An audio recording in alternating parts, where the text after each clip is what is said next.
Hello, Ben Crompton here. I think for a lot of teachers, preparing students for the writing exam can sometimes feel like this, but it doesn't need to. In my practical workshop, Writing in the Exam Recipes for Success, we're going to explore some typical features of B1 writing. What kind of mistakes are our students making? And then I'm going to show you how I teach writing. It's a very formulaic and accessible approach.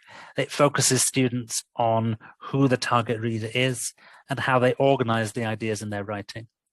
It's a really easy way of making students feel confident about their chances of success in the exam.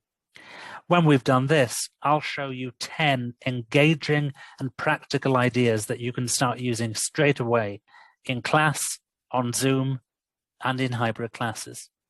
So join me on Sunday, the 7th of March for Writing in the Exam Recipes for Success at TESOL-SPAIN Online 2021.